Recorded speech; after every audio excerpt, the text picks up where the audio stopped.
Na obali Save, u srcu Beograda i Balkana, nalazi se impresivan objekat koji sve ostavlja bez daha.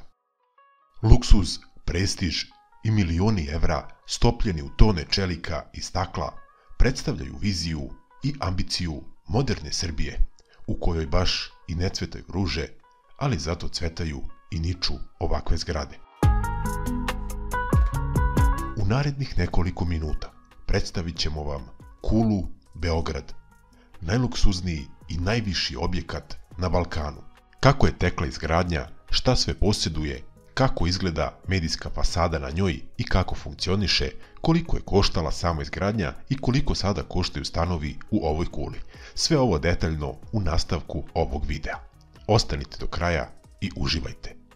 Projekat Beograd na vodi, u okviru kojeg se Kula Beograd izgradila, započeo je kao ambiciozan poduhvat da se revitalizuje veliki deo zapuštenog područja duž desne obale reke Save.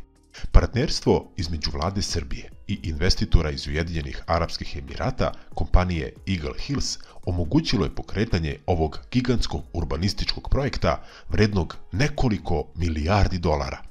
Beograd na vodi obuhvata više od 1.000.000 kvadratnih metara stambenih, poslovnih i komercijalnih prostora, dok je Kula Beograd zamišljena kao njegov središnji simbol. Impresivna struktura koja objedinjuje prestiž, moć i luksuz. Izgradnja Kule Beograd započela je 2016. godine i završena je u 2022. godini. Zgradu je dizajnirala međunarodno priznata firma Skidmore, Owings & Merrill, firma koja je također dizajnirala i Burj Khalifu, najvišu zgradu na svetu. Kula Beograd zamišljena je kao multifunkcionalna zgrada koja kombinuje luksuzni hotelski kompleks, ekskluzivne stambene jedinice i javne prostore, čime je postala ne samo stambeni i poslovni objekat, već i atrakcija koja privlači domaće i strane turiste. Sama izgradnja ovog impresivnog objekta bio je izuzetno kompleksan i ambiciozan građevinski poduhvat. Izgradnja se odvijala u 3 faze. Prva faza je uključivala naravno postavljanje temelja, ali zbog blizine reke Save i specifičnih geoloških uslova, ovaj zadatak je bio veoma zahtevan i težak, pa su zbog toga tokom ovog procesa korišćene sofisticirane metode za isušivanje tla i stabilizaciju podloge. Druga faza bila je izgradnja betonske strukture zgrade. Sama konstrukcija Kule Beograd uključuje ogroman broj čeličnih i betonskih elemenata koji su morali biti pažljivo uklopljeni. Kula je projektovana da izdrži seizmičke aktivnosti i druge prirodne izazove, zbog čega je u izgradnji korišćeno čak 70.000 kubnih metara betona i preko 10.000 tona čelika. Treća faza također nije bila naivna i laka, jer je obuhvatala rad na unutrašnjim prostorima kao i rad na fasadi, koja je uglavnom sastavljena od stakla i aluminijuma. Iako je projekat trajao nekoliko godina, tempo izgradnje bio je impresivan. Na vrhuncu radova na gradilištu je bilo angažovano više od 1000 radnika, koji su radili u smenama kako bi se projekat završio u predviđenom roku. Svakako treba napomenuti i pohvaliti najhrabrije majstore, koji su bili zaduženi za posljednju fazu izgradnje, a to je postavljanje vidikovca na samom vrhu kule, koja je, ne zaboravite, visoka čak 168 metara. Kako bi bezbedno završili montažu završnih elemenata i staklenih panela na ovoj visini, radnici su koristili najsavremeniju tehnologiju i specijalnu opremu za rad na visini. Kula Beograd, kao što rekosmo, se uzdiže na impresivnih 168 metara visine, sa ukupno 42 sprata. Završetkom spoljne konstrukcije postala je najviša zgrada u Beogradu i na Zapadnom Balkanu. Ostala je najviša zgrada na celom Balkanu godinu dana pre nego što ju je nadmašio Skyfort od 202 metara u Sofiji. Međutim, i dalje je najviša zgrada u bivšoj Jugoslaviji. Kula ima neobičan dizajn, koji inače menja oblik u visini 14. sprata, gde se zgrada, takoreći, uvrće. To je jedan od retkih objekata ovog tipa koji kroz samo 10 spratova postiže rotaciju od 90 stepeni. Rotacija zgrade simbolizuje ono po čemu je i Beograd prepoznatljiv, a to je ušće Save i Dunav. Na fasadi staklenih panela vidjet će se odraz reke i panorame grada, čime će se dobiti privid fluidnosti. Fasada kule Beograd sastavljena je od skoro 14.000 staklenih i drugih panela, a do 9. sprata ugrađeno je specifično Beard's First staklo sa linijama vidljivim samo pticama, koje im pomažu da se takoreći ne sudaraju sa zgradom. Pored ovoga, zanimljivo je i to da kompletna fasada, odnosno ova stakla su spektralno selektivna, ili prostije rečeno, maksimalno propuštaju svetlost, a istovremeno smanjuju gubitak energije, pa stanari neće puno plaćati struju. Mada, ko ovde kupi stan, taj verovatno i ne brine o računu za struju. Ne znam šta vi mislite.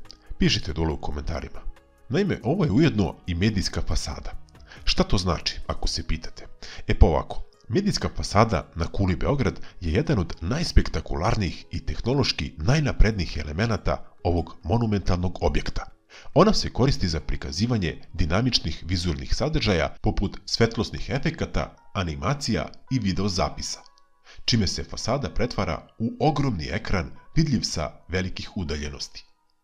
Medijska fasada se sastoji od naprednog sistema LED dioda, koje su strateški raspoređene duž spoljašnjeg dela zgrade, integrisane unutar njene staklene fasade. Zbog mogućnosti prikazivanja dinamičnih sadržaja, medijska fasada može biti korišćena za posebne promotivne kampanje, nacionalne praznike, kulturne događaje i sportske manifestacije. Donji spratovi su namenjeni luksuznom St. Regis hotelu, delu prestižnog međunarodnog lanca hotela koji se po prvi put pojavljuje u ovom delu Evrope. Hotel posjeduje više od 120 soba i apartmana opremljenih u skladu sa najvišim standardima.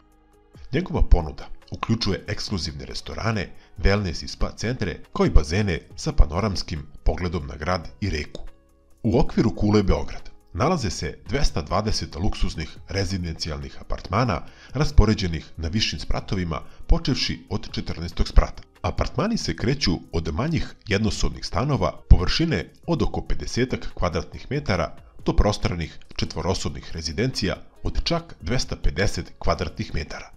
Pored ovih, dostupni su i penthausi sa privatnim terasama i ogromnim panoramskim prozorima, čija površina dostiže čak i više od 500 kvadratnih metara.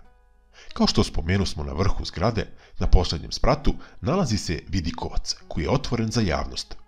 Do njega se dolazi ekstremno brzim liftovima, a kolika je brzina u pitanju, govori činjenica da se od prizemlja do restorana i vidikovca stiže za oko 25 sekundi. Inače, kula posjeduje 15 liftova. Sad, da vidimo mi koliko je zapravo novca otišlo na ovo arhitektonsko čudo i koliko koštaju stanovi u ovoj kuli. Prema dostupnim informacijama, ukupni troškovi izgradnje ove kule procenjeni su na oko 250 miliona evra. Ova cifra uključuje sve faze projekta, od početne pripreme zemljišta preko građevinskih radova, pa sve do završnih luksusnih enterijerskih radova i specijalnih tehničkih instalacija. Finansijska struktura ovog projekta je organizovana kao javno-privatno partnerstvo, gde su investitori obezbedili značajan deo kapitala, dok je država Srbija doprinela zemljištem i infrastrukturom. Takva saradnja omogućila je finansiranje projekata kao što je kula Beograd, ali i cijelog kompleksa Beograd na vodi, čiji se ukupni troškovi procenjuju na više milijardi evra.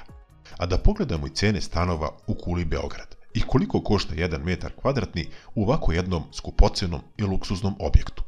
Naime, na početku prodaje cene su iznosile oko 7.000 evra po kvadratnom metru, dok su penthausi sa najboljim pogledom dostizali cenu od 10 do 12.000 evra po kvadratu. Ali neki prosek je oko 5 do 7.000 evra po kvadratu. Dakle, ako biste želeli da kupite jedan, ajde da kažemo, porodični manji stan neke normalne minimalne veličine od oko recimo 60 kvadrata, morali biste da izdvojite od oko 400.000 evra. Nije puno, zar ne? Naravno da nije, ali za nekog ko ima milijarde, dok za običnog građanina Srbije sa prosječnom platom od 500 evra ne da nije puno, nego je prosto nezamislivo. Uostalom, šta vi mislite? Ko će kupovati ove stanove i šta vi mislite o ovom objektu? Obavezno pišite komentare da prodiskutujemo svi zajedno. Lajkujte i podelite ovaj video na svim društvenim mrežama. Također se pretplatite ako ste novi i bacite pogled na naše ostale klipove. Sadržaj je jako zanimljiv. Hvala na gledanju i pozdrav!